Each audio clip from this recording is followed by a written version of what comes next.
multiple times I would see dads going up to their kids and being like, stop crying, you know, be a man, like, you know, be a big man. And I would see my son stop and stare at, not at the kid crying, at the interaction between the father and this kid, who is clearly like distraught and not getting a cuddle, not getting a rub on the back, not getting a, you know, like checking the knee, just stop showing this emotion. And my son would sort of almost look a bit like scared and like completely like locked in at that, like, what is that? Like, because that's not what we do, right? And I would have to say to him, like, if they said, oh, you know, boys don't cry, well, I'd be like, Elwood, everyone cries, you know, everyone cries. I'm trying to like counteract this stuff because there's obviously, and maybe these parents are a little bit older than me, or maybe they've just had a different experience, and like obviously they have, but I would just see it and I just think to myself, like, I'm just watching this happen in real time right in front of me, and I think, like, I cannot see any good from that.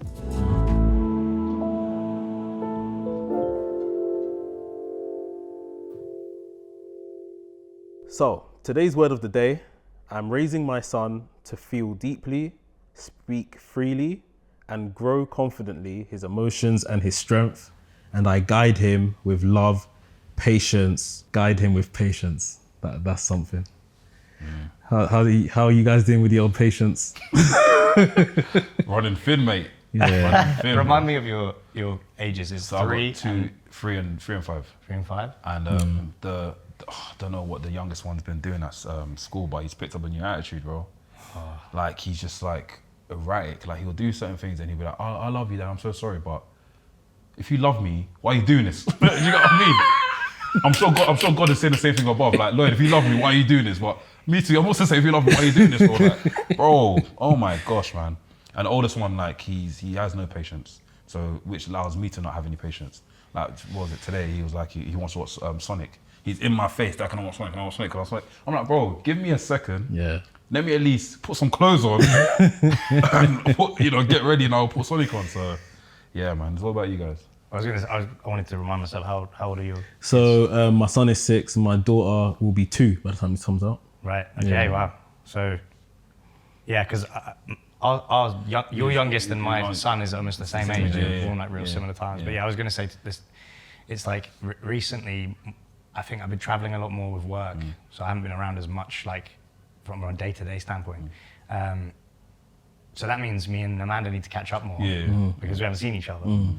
But at the moment, I think it's a little bit due to the separation. I think Elwood's looking for connection. Like, he wants to reconnect, or he's frustrated that I've been away, or he doesn't know how to articulate it, but he just won't let us speak to each other.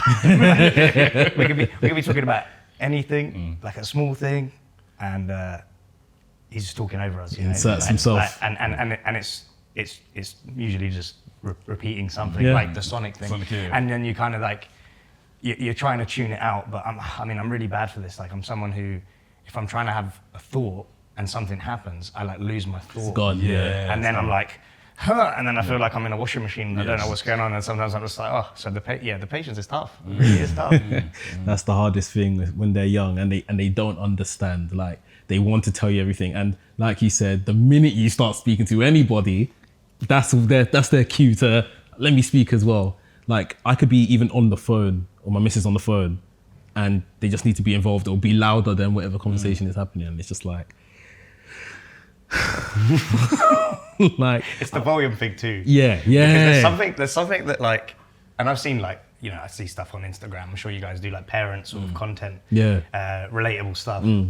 There's something about the volume of it, which, like, it like hits you at like an animalistic level in the back of your mind. Like, there's no thought. It just hits you, and you're like, huh. You know, and it's really difficult to not let that affect you and let that affect your response. Yeah, that's exactly it. Yeah. I think I'm fairly good at tuning them out, but there's a level of that when it starts to get physical. When it starts to sit on your lap. No, that's not like I'm fighting my kids, but like, for example, I had an interview, I had a meeting with some clients across in the States, and obviously they're on a different time and I'm on a different time. The time we had a meeting, it was like they finished school, they're home, settling down.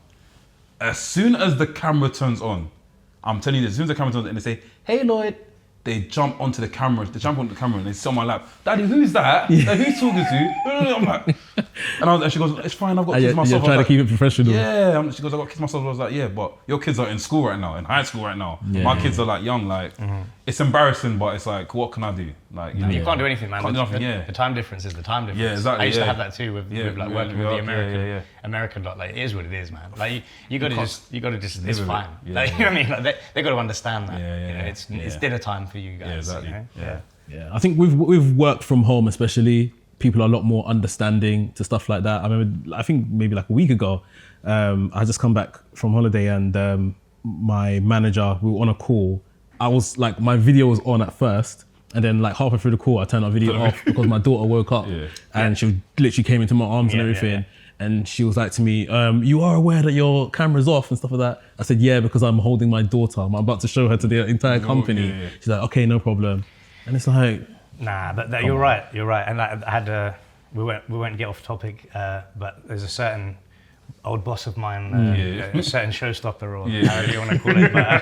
But he, the first few times Elwood wanted to hang out during the writers' meeting, it was all, hey dude, like, how are you? Like chat. Oh, he's beautiful and stuff. Then after like 10, 15, 20 times, it's like, it gets to a level, doesn't it? Like, bro, and I get it. Do you know what I mean? It's like, oh, there he is again. Yeah. We're gonna lose 10 minutes. Exactly. I get it from a point of you want whoever you're speaking to, you want to have their whole attention and stuff like that.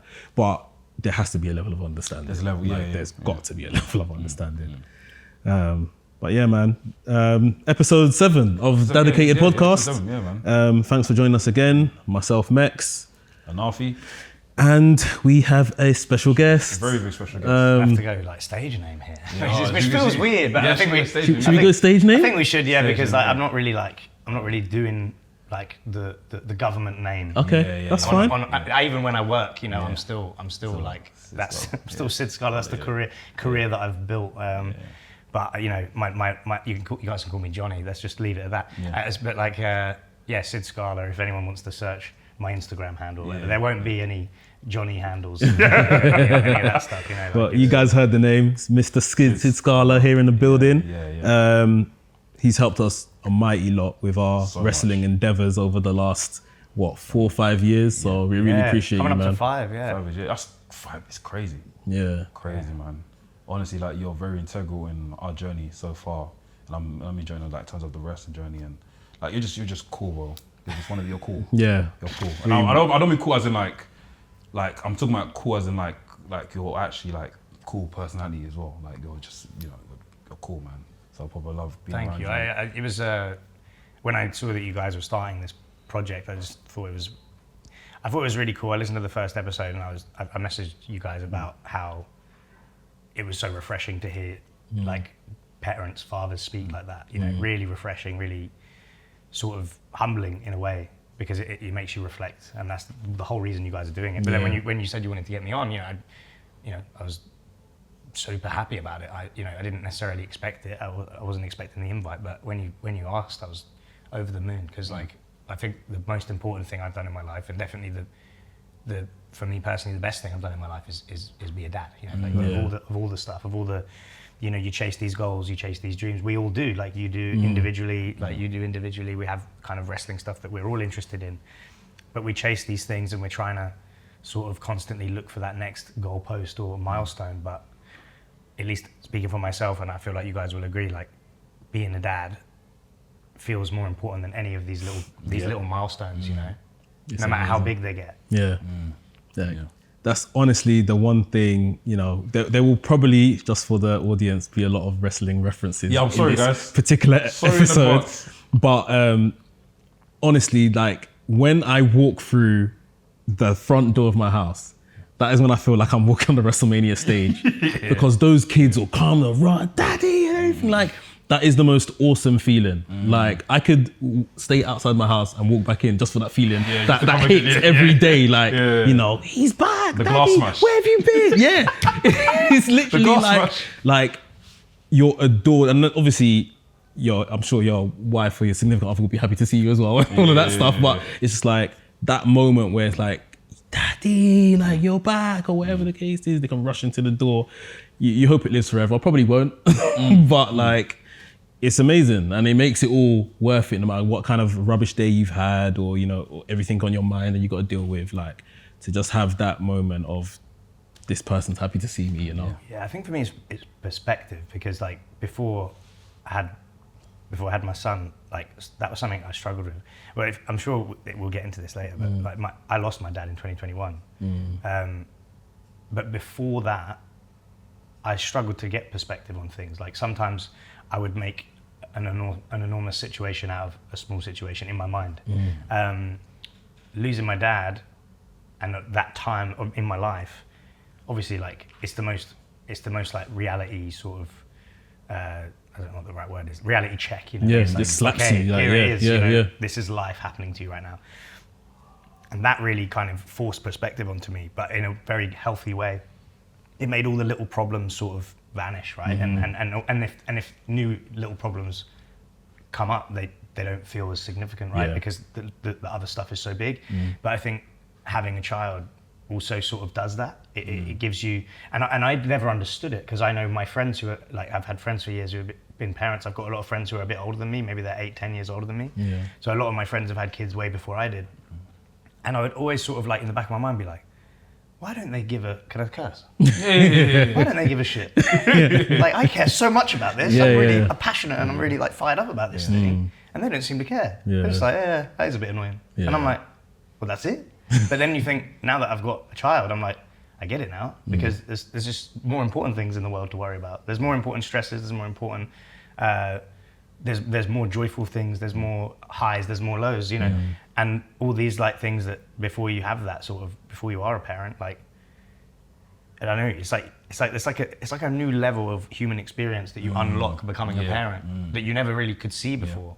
That's why I use the word unlock, because it's obviously there. But it's like you don't have access to it. And then it appears and you're like, oh, you know what I mean? You kind of, you look back at your younger self, you think, a bit of an idiot, some of the stresses and stuff, like what? It's not that deep. You know what I mean? It's not that deep, that is it. That is really it. That would be the slogan, isn't it? It's not that deep, like really. Yeah.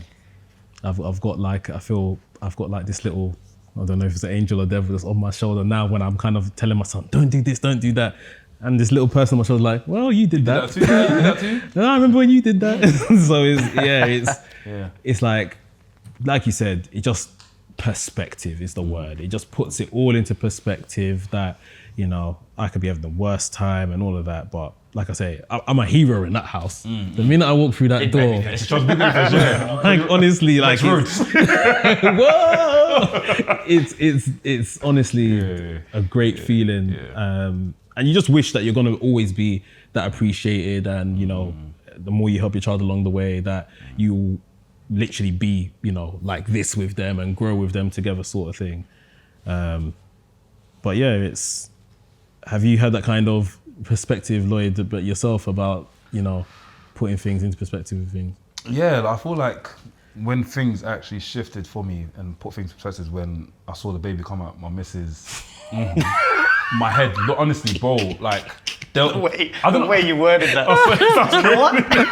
You could have just said when she gave birth. Yeah, right. You know what I'm saying? Yeah, okay, I should have said that. Absolutely crazy. I'm too graphic of it. When I saw her give birth, like, there was like, I said to my mother-in-law, and I said to my dad and my mom, I was like, you know that, we used to go cinema back in the day, THQ, that cinema noise? Yeah. I swear I heard that in my head. And that's when something unlocked. I was like, damn, I'm actually a dad now. This is not That feeling's a weird, isn't joke. it? I'm actually a dad now. Yeah, and I was like, a part of me was like, whoa, I'm too childish. Wait, no, I'm not childish. Wait, I'm a dad. Wait. Like, I was just flicking. Then after, when I held him, I was like, holy smokes, I'm actually on another level right now. Yeah. I feel like a god. This is God level right now. You know what I mean? But and I feel like like you said, with perspectives, I feel like they always change. Yeah. As they're getting older, we're going to be seeing certain things. We're going to have to allow certain things to happen. We're going to have to, just allow these kids just to find out stuff for themselves. Like, even just like, for example, my kids, like my kids were like being babysat by my mother, my sister-in-law, and I came home and I was like, wait, something smells like shit in here. What is that? And my sister-in-law was like, oh, by the way, Lane took a shit and he accidentally threw his nappy somewhere. I got the nappy, but I don't know where the shit's gone. So I'm sitting down. It's not the news you need. Yeah. It's not the news you need when you get home. So Ria's getting ready. She's in the kitchen. Whatnot. I was like, wait, I've cleaned the floor. I can still smell this. I've mopped the floor. I can still smell this shit. What the flip is going on? I've gone behind the chair. Can't see it. I was like, you know, I gotta move the chair. I'll move the chair, bro. There it was. The log. The log of shit was there. And I wanted to go wake this kid up and say, well, come and clean this shit right now. But it's like, I couldn't. I just had to, like, you know, calm down. There's no way that was intentional, though. No. I'm sure he probably I'm sure he just like dashed it by accident, not knowing where it was gonna land.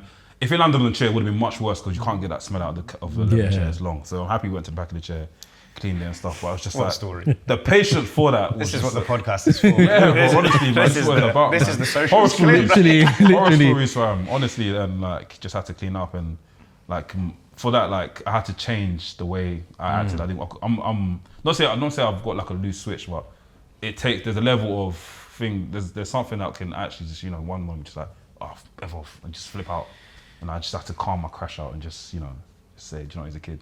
It's fine. Everyone's got that though. Yeah. Everyone's got that like kind of internal like limit where it's gonna, and then it's just really difficult because I guess being parents is like you have to figure out, well, what does that look like? Like when I get to that point, what does it look like? What does it look like to my child? Yes. Because that's so important, right? Because they're probably gonna mirror what you do. When they find that limit for them, they're probably gonna. So if you're gonna take yourself to another room, that's probably how they're gonna start dealing with that. If you're gonna like throw something, same thing, you know. But can I go back? You said something a second ago that I wanted to ask you both about. It's like you said about allowing certain things to happen at some point in their lives as they grow up, right? But one of the things that my parents did that, on reflection, I think is such a big part of why I ended up how I am as an adult, is they gave me quite a lot of freedom. And I don't know that this could be two kind of part. It could be that they just decided that that's what they wanted to do, or that I was honestly just a bit of a shit, right? I was just a bit of a, as a teenager, like at kind of 12, 13, I was just like, you know, call it rebellious or whatever, but I didn't really want to listen. I didn't really want to, you know, didn't enjoy school and all of this kind of stuff, you know. So, but for whatever reason, they gave me quite a lot of freedoms. They weren't always like, where are you? They weren't always text by this time. They weren't always, all that kind of stuff. And I'm not saying that there's anything wrong with that, but that just wasn't my experience. But like, I was like taking tubes on my own at 12 years old or whatever, like, which I speak to so many of my friends like from my school, and no one else was really having that experience, right? And I guess it led to certain things, like, you know, a couple of times I've been like robbed by knife point and stuff, you know, because I've been out at night on my own going to McDonald's to get a cheeseburger on my own at like 11 at night, and then obviously someone's going to pull a knife on me and take my phone. You know, like that. I guess that's the other side of it. But what it gave me, I think, as a young person, is it gave me this sort of maturity. Well, yeah, and like a subconscious sort of confidence to, I can do something on my own. I can go and do that thing. I can try that thing. I can, I guess, take risks, you know, and like, especially given that, you know, we're all people who have our own sort of ventures, and we're like kind of self-employed people, and we're responsible for our own sort of taxes and work. You know, like our schedules, our lifestyles is we're in control of that, right? So we have to be self-motivated. We have to take risks. You know, we can't always be safe with everything, because then it's harder to grow, you know, when you're an individual responsible just for you. But like, I don't know, I just wanted to ask you guys how you feel. I guess, what was your experience of that? And then also, how do you feel about that getting into the, I don't know, it's different, I guess, with daughters and sons and stuff like that. Like, I can't imagine any parent would let an 11 or 12-year-old female get on the tube on their own, like at like late or whatever. Like, that sounds insane. But like, I just, you know, I don't know. I just wanted to know what your thoughts are on that, because I'm really thankful that my parents kind of allowed me that. And they would never like knowingly let me do anything dangerous. But the thing is, I just didn't tell them a lot. Like when I was drinking with my friends in the forest, like I didn't tell them about it. Exactly. You know, when I was taking pills, you know, it's okay. I was 16 or whatever. But when I was taking a pill in like the woods with my friends, like you know, and like getting all this like ecstasy Jones or whatever, like, you know, like I didn't tell them. I hated it, by the way. I hated it. I hated it. I'm sure it's lovely, but I must have done it wrong. I must have done it wrong. So you'll see so. No, it wasn't like that. It was just too much. Too much. yeah. I think I just got to be excited. It was just too much. But anyway, I that's a would, story for another time. I would say for myself, I had a level of independence from my parents, like go on a crack on. Maybe, I would maybe say from about 12, 13.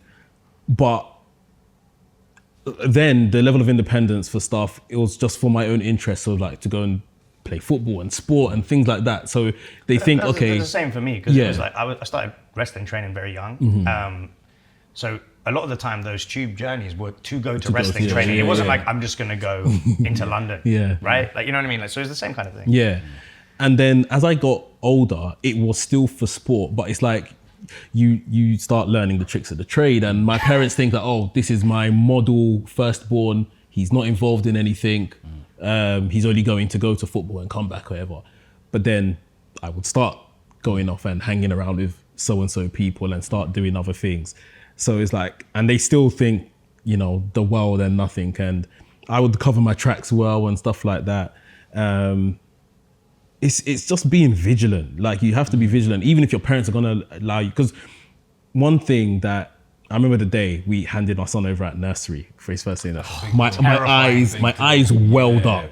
Dude, I just cried. My eyes didn't well up. I just cried. I was there with my missus, and she wasn't crying. I thought she was gonna cry.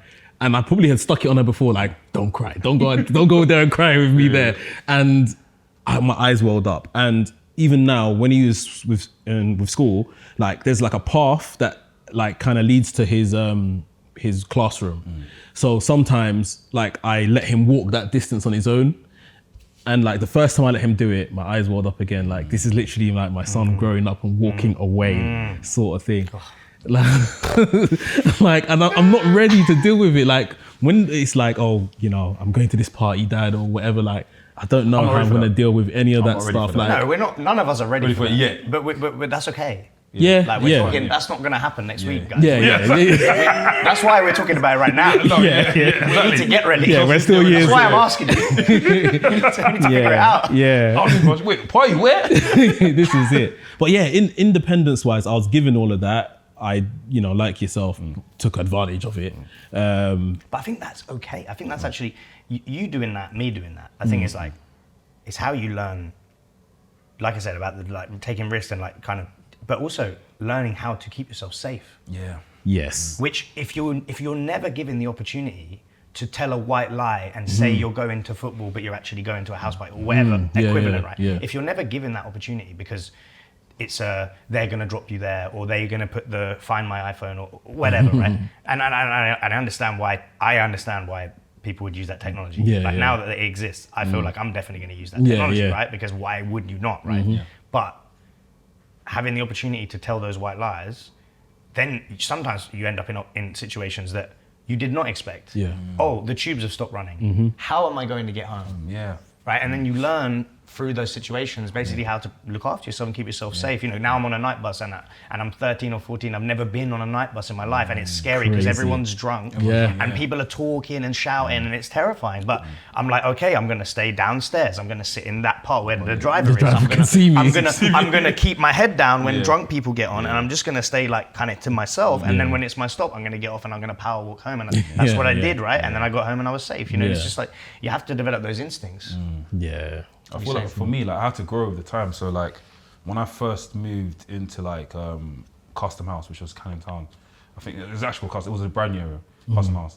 Our area was full of like racist skinheads and all that sort of stuff, and guys that used to like, you know, ICF West Ham fans, and they eventually moved out.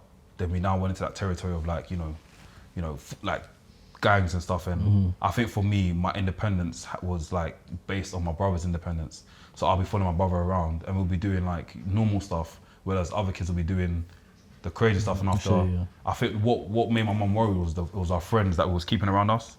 So a lot of my friends that I grew up with ended up going down the other route, and I tried to follow them. And I will never forget this day. Like, I was trying to be independent, trying to be cool, trying to be like, yeah, I'm with the man, I'm with the cool guys. And this was at the beginning of, you know, the whole, you know, before everyone started stabbing each other and stuff. There was one kid and he had a problem at school. So I got the text, I was like, yeah, we're gonna go to his house after school, do you wanna roll? And I was like, okay, cool. I'm not thinking nothing of it. This time they're going to fight. And we pulled up there and like we got to the house, everyone bare man, there's like 20 of us, banging on his mum's door, banging. Mum comes out with a big knife. Everyone runs, I stack, I fall down. So like, I'm like, That's fall like a down, horror I rip my movie. trousers, everyone turns around and everyone starts laughing. His mum was even laughing. So like, I'm already like, I'm a waste man now. Like, I don't know, like I'm cut for this, innit? Yeah. So luckily, my brother's friend was walking past. He saw me. I was like, look, come with me. He goes, look, don't be chilling with these guys. Like, they're not good. They're not any good. They go to my school. I'm year 11. I'm leaving soon. These guys are like youngers, and I see what they do. There's no point. So I think it's just the people that I kept around me at the time. My mum was worried about, and that kind of like, not say stopped my independence, but it kind of like, my mum was just very wary, like, don't go outside because I don't want you hanging around with so and so. And I feel like I've got that PTSD because I do that with my kids. I do that with my kids now. I go to, like, my kids go to school, and if I see one kid that's like out of line, I'm like, Lane, don't hang follow around. him. Don't follow him. Because it's like a weird, because even, I don't think I've even told you this. We've come out from school, walking towards the car. Lane goes, at school, Thing told me this. Effing hell, man. I said, what? I said, do not say that, bro. Do not say that. And I don't want you hang around with him. And I shut, like, obviously, my blood was boiling. Yeah, flipped at him, and he started crying. And after he looked at me like, she goes, I'm gonna go talk to the teacher. I spoke to the teacher, and obviously they was like, yeah, we'll have a meeting and whatnot. But it's like, I've got that PTSD of like, you know, hanging around with the wrong people and whatnot, and just, you know, just trying to, you know, have the best people around you, you know. So it's very common. Like we always say, like the friends you keep, and it'll kind of tell your story, product of your environment. It's that kind of stuff. Like my younger brother, some of his closest friends are my closest friends because his closest friends nearly led him. And I'm not saying like, you know, this person was a follower or this one was a leader or whatever, but it's just like he was running into trouble with the police. Like there's no other way to say it. That's what it was. That's where it was going. And when he started seeing that, okay, these people are actually no good for me, but you know, me and my brother's age group isn't too far. And all my friends kind of took him in, like, you're too talented to come and be wasting your talent and potential hanging around with idiots sort of thing. Most of his closest friends are my closest friends. Like, it just happens that way. But I definitely think there's something to the street wiseness is needed. It's 100%. For life. For life, yeah. Because that will play into an office. Yeah. And I know that sounds weird to say, but it really will. And I noticed it because before wrestling became, I was lucky enough for that to become my full-time thing. But before that, you know, I worked in offices, I worked in, IT. I worked in IT, I worked in music, and then before that, I went to university. In all of these environments, which are in no way street smart sort of situations, those skills and those things are present in all of life. You know, just because you're great academically, that doesn't mean you're not gonna like basically get yourself into trouble. And I don't mean anything bad. I just mean like whether it be relationship trouble or like trouble politically at work or whatever because of making faux pas because you don't have those instincts. You know, I don't know. It's interesting. And like you saying about your instinct about don't hang out with that guy, like, you know, that kid or whatever. I was always that kid who, if someone like a teacher or my parents said, don't do that, I wanted to do that I'm going so to bad. do it. That's the problem. I wanted to do that so bad. Yeah. And that's tough to navigate as a parent. Yes. Because why wouldn't you just try and give them the best information that you can? Yeah. Yeah. And I think that whole thing of like, not like, for example, like even when it came down to like, you know, sex and stuff, like when my parents, or even when I go to Sunday school, they'd be like, don't get a girlfriend, don't have sex, don't do this. Obviously at the time they're like, I'm getting taught by an African auntie in it, and she's like, she's probably strong, and then she's probably got kids herself. Like, come on, don't do this, don't do that, don't do that. So as I've gone out in the world, I want to do it. I want to see what this is about. So I've got to see it, and I'm like, okay, cool, this is nice. So it's like one of them ones, like, for example, like there's kids that you go uni with, and you can tell that they've been caged at home. Yeah. And when they get to uni, it's like they're like not a monster, but they turn into flipping, I don't know. they're released from the cage. Yeah, they turn into flipping Stone Cold Steve Austin. The 96 guy. Well, I think it's that thing of that they've always had strict parameters. Yeah. And as soon as those strict parameters are off, they don't have any sort of boundary now. Mm-hmm. Whereas if there was freedom, you would naturally find your own boundaries with stuff.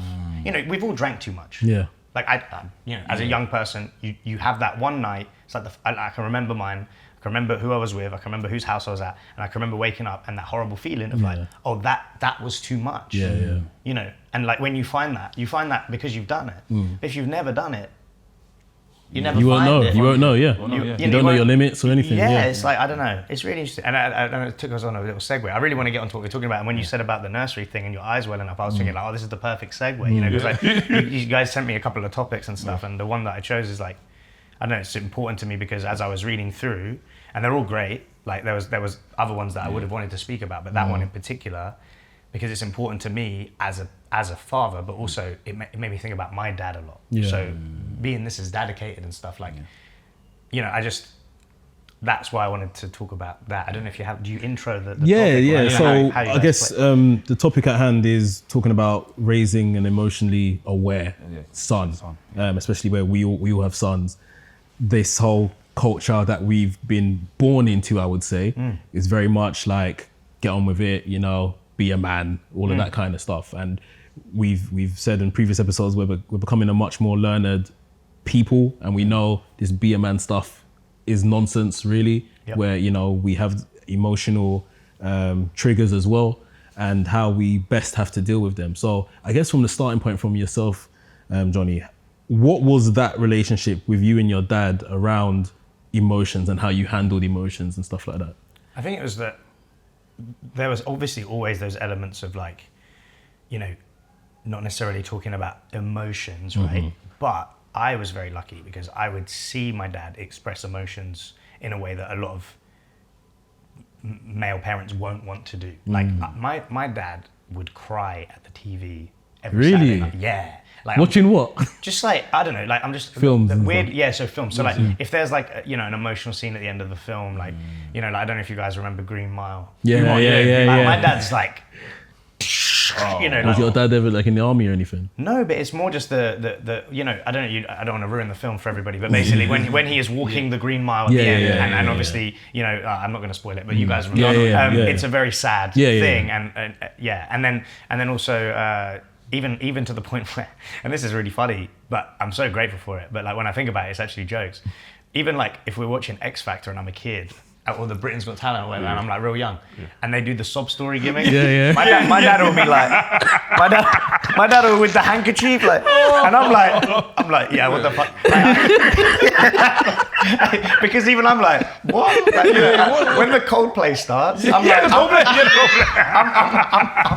I'm switching, I'm completely switching off. I'm like, here we go yeah, again. exactly. It's always the same. Today this could be. Stop, dude. But anyway, my point is that my dad would let those emotions out, and I don't know where that came from. I don't know if it was his dad or I'm not sure, but like I would see my dad comfortably cry, like fairly often. You know, I'm not saying it was like every day or anything, but I would say it was often enough that it would never be surprising. It would never upset me. It would never feel out of character or anything like that. Now that means, like, because, you know, as I can think about it now, but at the time didn't really understand, you know, you model yourself after the people around you, model yourself after your parents. If I watch a sad film, I'm crying. Really? I'm crying, bro. You know the Pixar Up? Up is an emotional film. The first scene. I'm like shaking, crying, I'm happy that I'm like that. Yeah. And I'll cry with my friends when I feel happy, and I'll cry when I'm reflecting about my dad. I was talking with someone I'm close to about my dad the other day, and I was like crying. Like I feel very happy that my dad was that way, so that I can access that, because I've got a lot of male friends who they don't even remember the last time they cried, and they feel, whether that's a very sort of subconscious, like you said, born into it sort of internal thing, they feel a lot of shame related to crying, and that's obviously like just not like, that's just crazy, because like that's just like that's not healthy. You know what I mean? Like to block off one of the common emotions for yourself. Yeah. There's nothing good that can come of that. Yeah.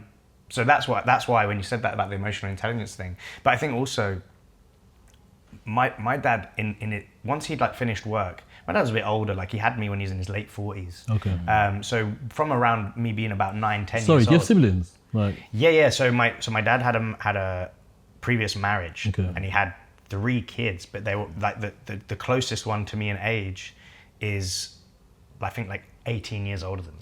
So it's like wow. really significant, Yeah, you know. yeah. Like my half sister was in university when I was like born. Yeah. So it's like so so far. yeah, like so yeah. there wasn't really like a growing up with other people Yeah, thing. yeah. But what I was going to say was when my dad retired and everything, I was probably around 9, 10 years old, and then like, I got to see him a lot. But once he retired, he spent so much of his time like helping other people, and especially people who like needed help, like not just like his mates for like, oh, his mate needed something done. Like it's like people that maybe needed help, maybe they couldn't afford, like my dad was big into cycling, he used to help people fix their bikes. If someone couldn't afford a good bike, he would like make their bad bike into a good bike, and all this sort of stuff. And when I was sort of in my early teens, like I said, when I was a bit of a trouble, I used to be like, Dad, why are you helping? Like, why are you helping these? You're spending all your time in the garage, like, you know. Like, I'd see him like sweating, like in the summer, like, you know, oil all over his hands and all over his face, because he's like, you know.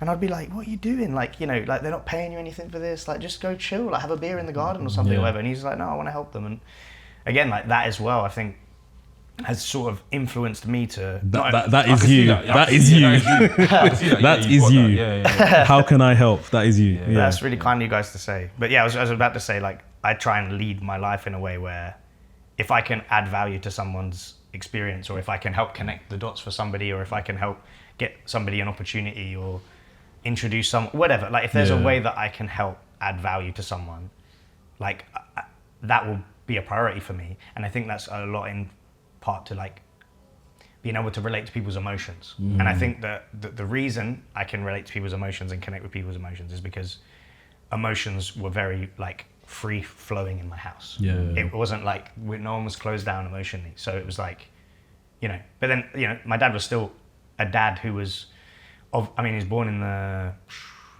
50s. So obviously there's like very short-tempered at times, you know, like quick to anger, like, you know, like a lot of dads of that generation, and like, you know, you will listen to me, and there's no, you know, there's no negotiating any. It's just black and white. Like I know better than you, and all that, you know, all that stuff, like, you know, normal stuff. But there was something about his ability to like let himself feel sad, and it not be. He'd never apologize for crying. He would never turn away from me. You know what I mean? Like it wasn't an embarrassment about it. No, it was just something. It was just like a thing. I think I can count on one hand the amount of times I've seen my dad cry. Now, he might have cried more, just in terms of what I've seen. Once, when my granddad died, and that was in what?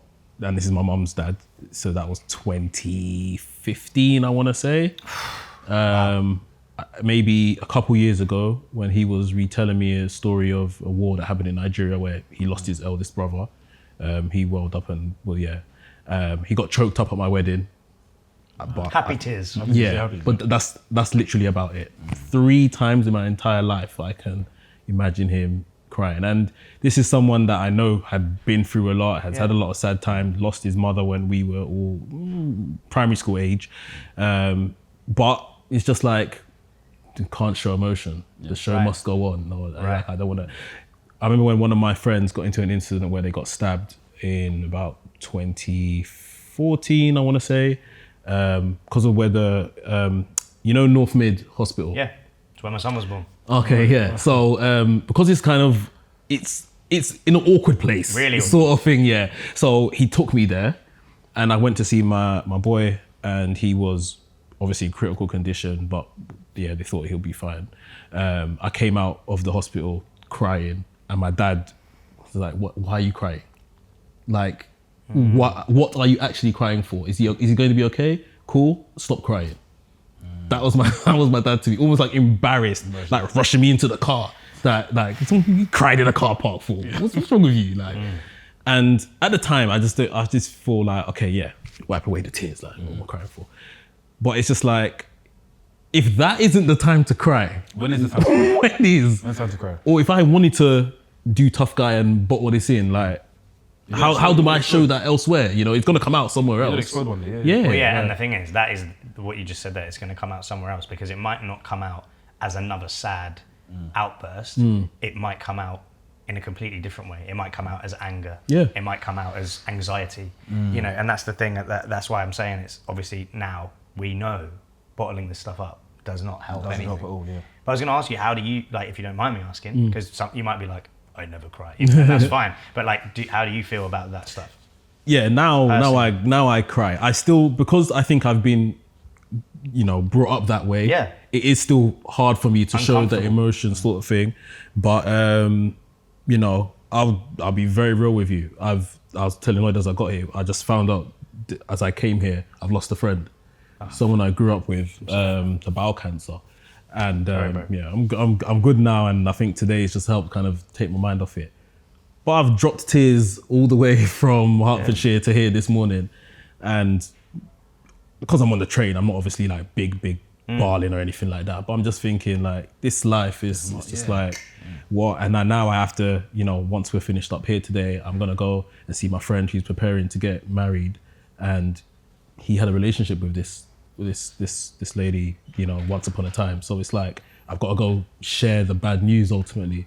So it's difficult, but like I say, if I didn't have my emotion, like even now, if I didn't have that little time to myself in the morning, I might just be sitting here today like, you know, just not turned on, you know, not talking.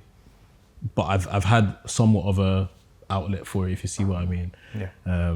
But yeah, I don't know if you, Lloyd, culturally, it's not encouraged. I don't know. It's not even that. I think my mum encourages it. It's gonna be mad me saying this, but do you know I've never seen my dad cry? Never. See, And it's mad. I counted three. But He a said lot, nothing. but a lot of my friends have said that same thing. Yeah. It's actually crazy when I think about it, because like there was a time where I lost my grandma and I lost my uncle in the same year, and nothing. He'd call me and be like, oh Lloyd, bad news in the family. My mother has passed, you know, your grandma has passed. Oh, crazy. When you going to Ghana? Well, I'm going to Ghana next month. There was no sort of thing where my mum, for example, like when my uncle passed away recently, like I think I was at pod that time, she called me crying. She's like, uncle's dead. It's like, but my dad's in the back just like, oh, it's so sad. I'm like, bro, Yeah. not to be funny, but why are you, what's like, And this is the thing, not everyone has to cry. everyone has to cry, but like, yeah, what is your outlet? I think for my dad has been seeing so much like stuff. I don't know if this is an excuse, but for him to even get to this country was hard in itself. Of course, yeah. Like he'll show me his briefcase and he has money from Gibraltar, money from flipping Mozambique, money from this place. He goes, this is how I got here. Like I had to go through these countries to come here as a legal immigrant, and this is where I am now. Like, so I'm guessing like all the tears that he's done, he's probably like numb to it now. Or like Johnny was saying, it's like He doesn't. it's like he's been through so much harder stuff Yeah. that this is nothing to him, sort of thing. Yeah. Or it's just like you said about culturally, like it's just for however many 100 years or whatever, it's just not been something that men are meant to do. Yeah. So I wouldn't expect anyone of your dad's generation or my dad's generation to be comfortable doing that, you know, and especially speaking to my other friends about their parents, like about their dads, like it's like what you said is common, Yeah. you know. But that's why, like recently, that I used to take Elwood to basketball every Saturday morning. Like we did it for like a couple of terms, and it's really nice, you know, super like 3 and under, so it's like proper like silly and Fun, chill, and literally fun. like a good like 40 minutes just to like a laugh. But you know, occasionally a kid will fall over, bang his knee, or you know, or get hit with the ball or something or whatever, and you know,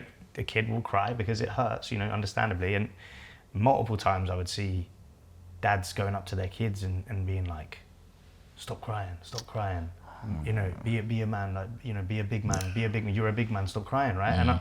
And I would see my son stop and stare at, not at the kid crying, at the interaction between the father and this kid, who is clearly like distraught and not getting a cuddle, not getting a rub on the back, not getting a, like checking the knee or knee, just stop showing this emotion. And my son would sort of almost look a bit like scared and like completely like locked in at that, like what is that, like because that's not what we do, right? And I would have to say to him, like if they said, oh, boys don't cry, I'd be like, Elwood, everyone cries, everyone cries, or anyone can cry, whatever. But I'm trying to like counteract this stuff because there's obviously, and maybe these parents are a little bit older than me, or maybe they've just had a different experience, and like obviously they have, but I would just see it and I just think to myself, like I'm just watching this happen in real time right in front of me, and I think like I cannot see any good from that.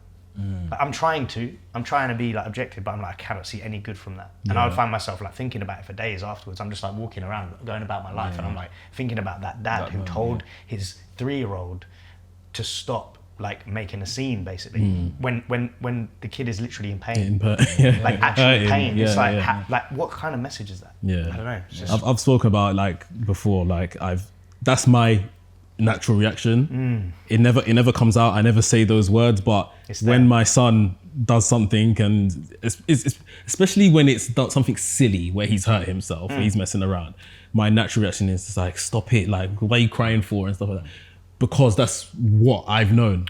But I literally have that moment of no, because you didn't like that reaction, like don't now pass it on. This is your chance to make a difference and stop it. They got that buzz term in it. Was it generational curses? Yeah. Oh, breaking generational curses. Yeah. And that's one of them. When that term is thrown around, we're talking about at a high level of, we want to build wealth and stop poverty amongst our family and do the right financial choices. It starts as something as little as, sit down, let me see what happened. How did it happen? How do we stop this? There might be another, I feel like, maybe like generational trauma or something. I hear getting thrown around a lot as well. Yeah. Where it's like you're trying to stop yourself from repeating what's happened in the past. What your parents not did to you, but like just their approach. How they handled it. Their approach, exactly. Based on their experience. Yeah.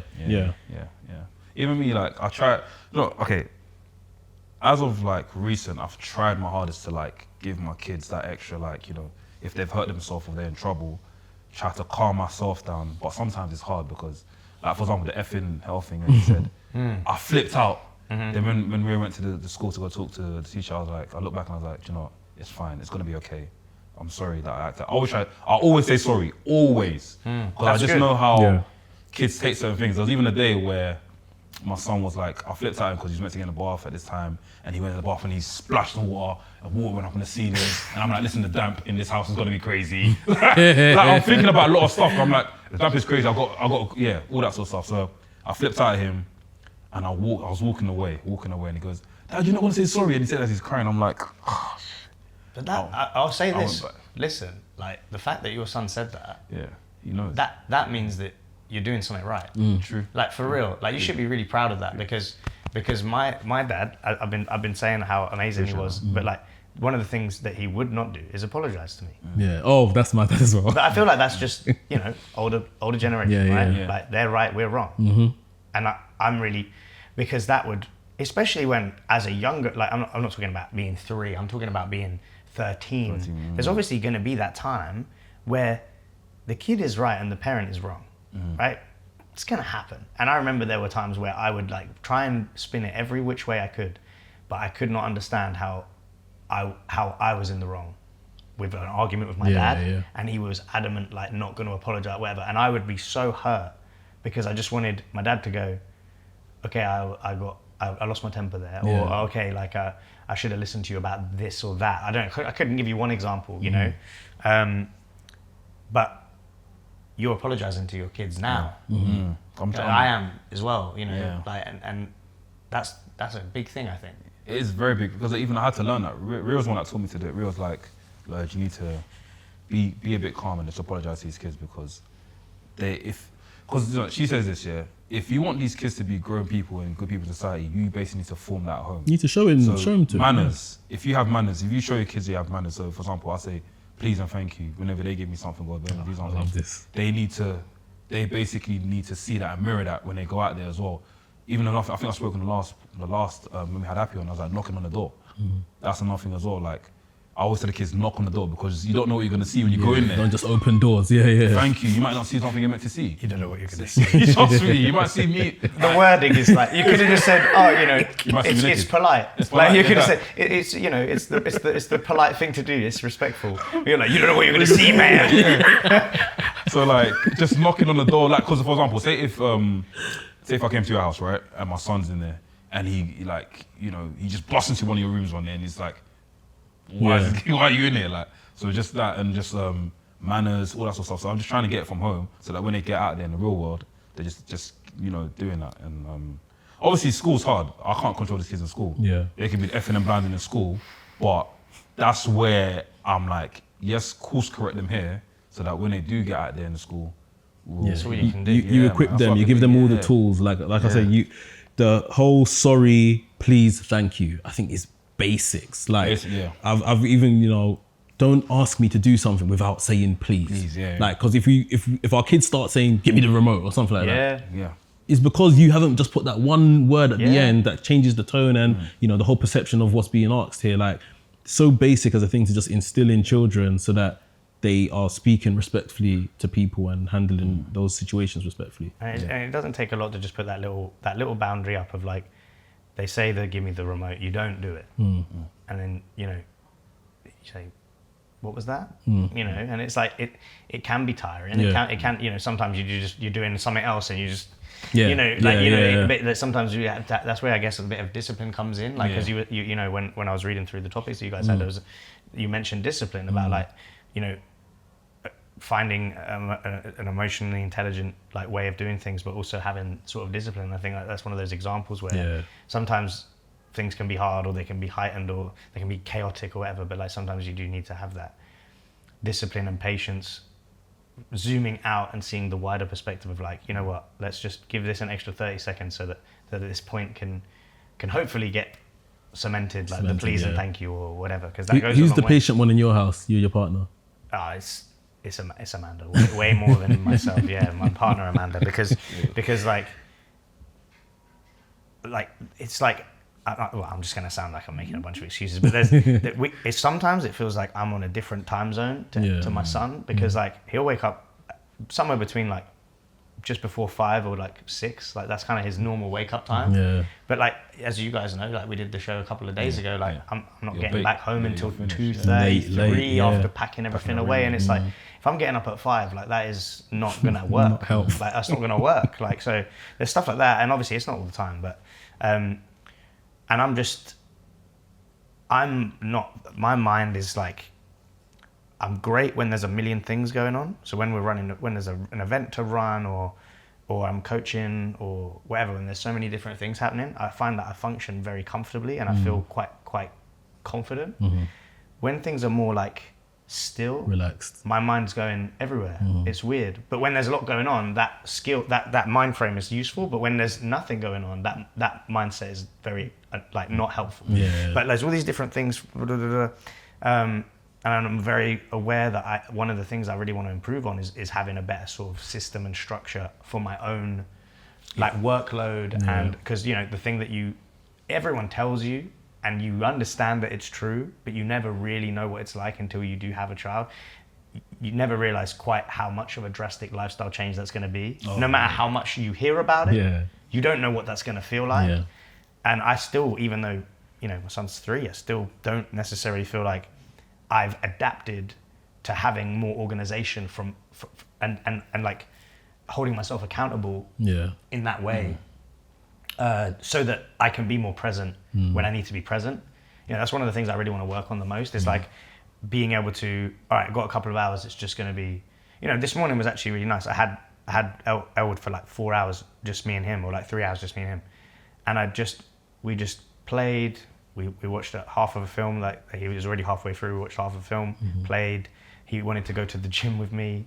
We got like some workout equipment in the garage, so we did like, it wasn't really a workout, but like, he did some stuff that I was doing, and it was just, we were just playing, playing and being together. Yeah. And this morning was really awesome, because like I was just like really happy with that time. But I'll admit there are times where I'm with him and I'm just, my mind's going all over the Yeah. like because we're spinning all these plates, Yeah. you know, as parents, people, parents, but also professionals who are self-employed or whatever. Like there's all these various sort of, you're halfway through a process on this, you've got to reply about that, you need to finalize the deal on that, and there's all this stuff, and like sometimes you just do find yourself wondering because there's that low level anxiety of keeping all of that going.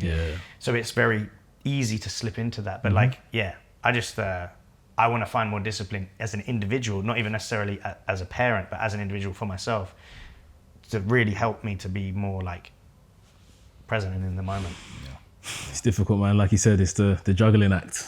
It's what we're all trying to get right. And just when you think you've got it right, some other spanner in the works comes, and it's like someone says, "Oh, you learned how to And juggle here's with three one more. balls. Here's another one." Here's one more. It's Hits you in the face.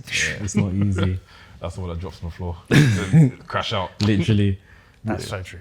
But I mean, we spent a lot of time talking about obviously the emotional intelligence side of things and crying, particularly as an outlet. What other kind of masculine norms need to be eradicated? Do you reckon? That No, I mean, if you didn't have something, but I was gonna say, a lot to say. like you can do everything.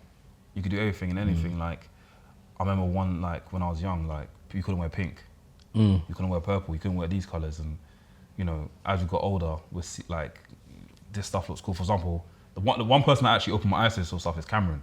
Okay. By Dipset. He wore a pink fur coat, and I was like, "Oh, that's sick! Why don't I wear a pink fur coat?" And I even to the point where, like, I remember there's a picture of me on my Facebook, and for the fact, was it like what called fancy? What's it called again? Like when you bring your own clothes to school, pay a pound. I was wearing a purple hat, purple shirt, purple laces, and these pimp soles. And I was like, do you know what I mean? I was just cool with that. And I think that's one thing I want to carry across and let them do everything they want to do, and even just like not limit them to a certain thing. Like I've obviously right now said I want my son to either get into wrestling or football.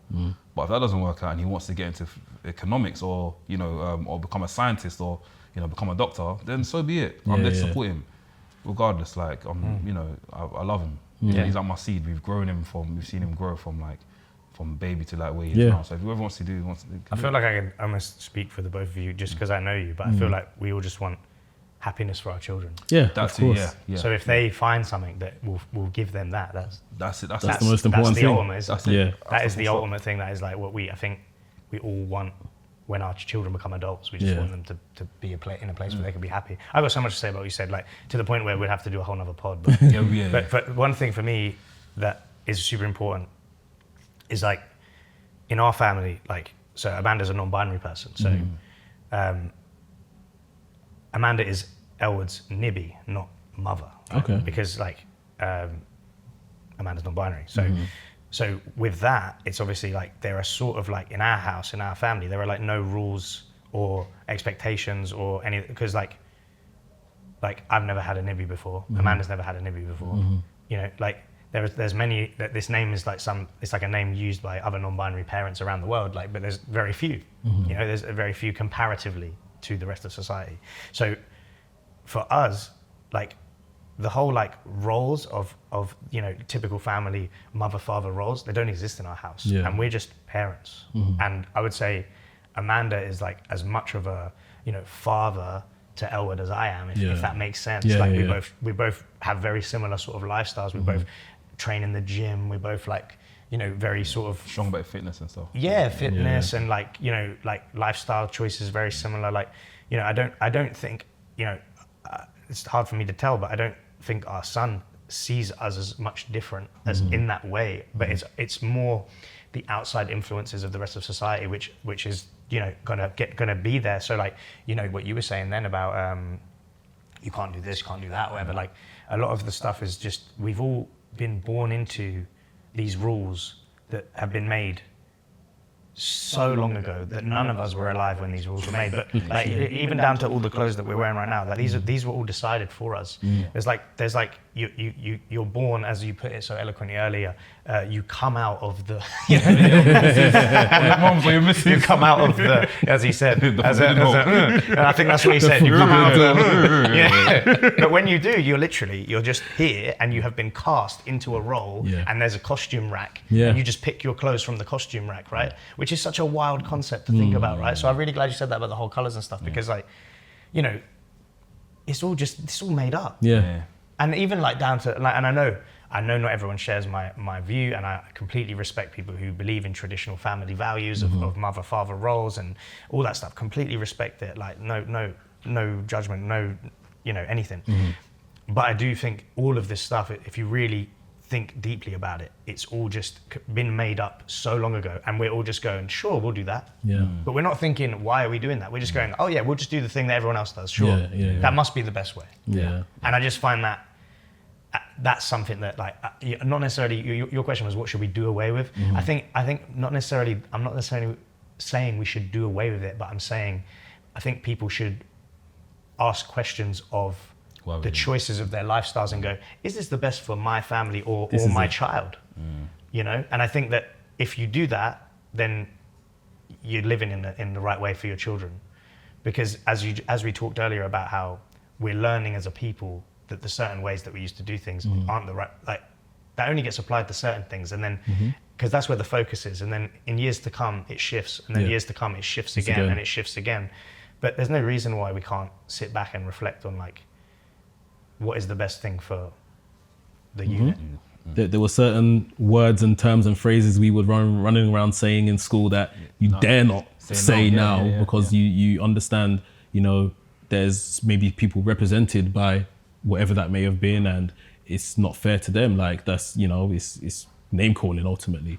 Like, have you guys thought about like maybe when Elwood goes to school and, you know, people are referring to things like mums, mummy, and this, that, and the other. It's happening now. It's happening now with nursery and stuff. You know, he's at nursery and he talks really, really like well, and so do all the kids there at nursery. So it's happening now. It's like, look, we just talk about it. We're just upfront about it, honest about it. You know, it's like, you know, most people have a mummy and daddy. You know, you've got a Nibby and a daddy. You know, Nibby is a non-binary person.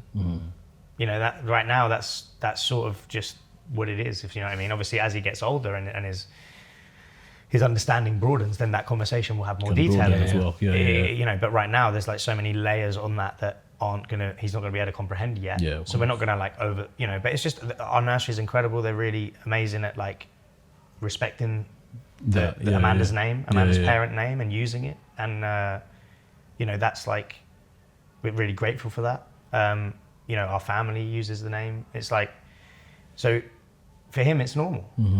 And he's not really questioning it. There's just been a couple of times where he asked like where's my mummy? You know? And then we just have a conversation with him. But like, that's literally happened maybe twice, like ever. But like, it's just normal for him. And he's so happy. And like one thing that all my friends and comment on when they meet Elwood, or if they see videos of him, or they talk about how happy he is. He's always happy, man. That's what I love, man. And like, and that's like the best. Like when people say that, that's the compliment. That's it. Yeah. Oh my god, that's it. That's the best compliment. That's it. Even as a picture you put up on your on Instagram, and I was like, yeah, this is a sick picture to frame this, bro.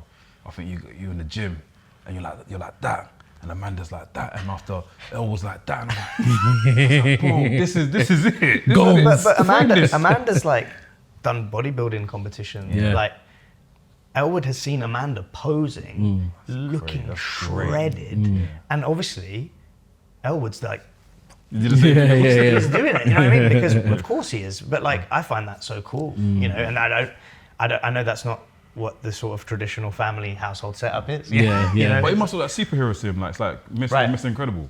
You know what I mean? Like. That, you know what he said? Mr. Incredible, literally Mr. Incredible toy. He said, "This is a wrestler." You know, like because it does look like it. But it's crazy, man. No, you're right in what you said in terms of do what works for you. I think, especially when it comes to finances, you see this conversation online about, you know, who should pay for this and this, that, and the other, and all kinds of silly conversations. It's just like, have you and your significant other sat down and just discussed what works for you guys outside of all of this other noise, you know? And that's all that matters. It's this is your household. It's not the internet's household or this book's household or your parents' household. Like, it's your household. So and then, as we say, raising these sons and making them have the streetwise element and be emotionally all right, know how to put those the expressions of their different emotions out there. To be able to process and also to ask questions of things, Yeah. like if there are things that they're not sure about, they can ask questions, or even to themselves, they can question things like, oh, why is that way? You know, without just accepting blindly that life is how it is and I just accept it, you know. Yeah. Creating that safe space, man. Yeah. That's what it's all about. Right. But yeah, Boy. Johnny, thanks for coming on the podcast, man. Appreciate it. Sid, I've loved this. No, it's all right. It's okay. No, it's all good. No, but thank you. Like, honestly, man. like, this has been amazing. We need Really to run it back appreciate it. again, man. I would love to. I mean, It's like, more literally, I stuff. feel like we could have gone on for Yeah, forever. yeah. Exactly, exactly. We're gonna get the extended clip soon. Guys, like we said every single week, make sure you guys comment on Spotify. We had some good comments last week, and also comment on YouTube as well. YouTube will drop on full videos. Yep. So you guys Full will get episode. full videos from now on, so whenever. And yeah, guys, our DMs are open as well. Our DMs are open. Drop us some emails. I think we got a few emails, but I don't know if We're going to do a Q&A episode Q&A, soon. yeah, And just for see sure, what for people sure. are saying. And for sure. where Maybe we as you can- guys build up more episodes and stuff, like you could start, if people have questions or they want advice, you could like add that at the start of an Yeah, episode, yeah, you know, because like I know that some of the other podcasts I listen to that aren't about parenthood, but sometimes there's like a little advice thing at the beginning, and Yeah, it it's good. sometimes creates conversations and discussions that make me reflect and go, wow, like I'm really glad I heard that little bit of advice, you know. Tidbit, So yeah. and you guys do that anyway, I think, with your discussions, but I love what you guys are doing, and I look forward to seeing it continue. Thanks, Appreciate bro. you, Thanks, man. bro. Thanks. And like I said at the beginning, thank you for all the help and support Yeah, and honestly. just giving people a chance. Yeah. And like obviously these crazy lot are in the wrestling classes with you. I see the Bro, this guy videos. he helped me out, bro. I've landed on my neck here. Bro, that's the skates, whatever. I can't, do you know what it is, yeah? Sorry, Straight away it happened, and his kids appeared in my mind, and I was like, oh my God, Lloyd. I need to explain this to someone's father. I someone's mom. was like, bro, like, he really carried me through it. Like, honestly, like, telling me, like, when I go home, I should do this, I'll do that. And when I went home, I've done it. I woke up next day, I was like, oh, it's fine.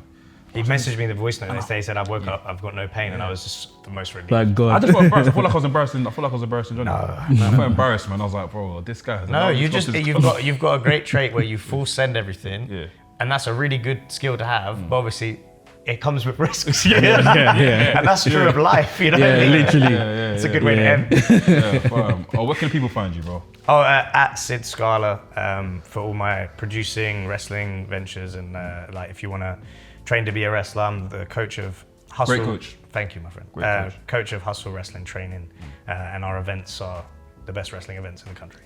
Big facts. Big facts. Big Hustle facts. Wrestling, man. Follow that as well, man. And yeah, man.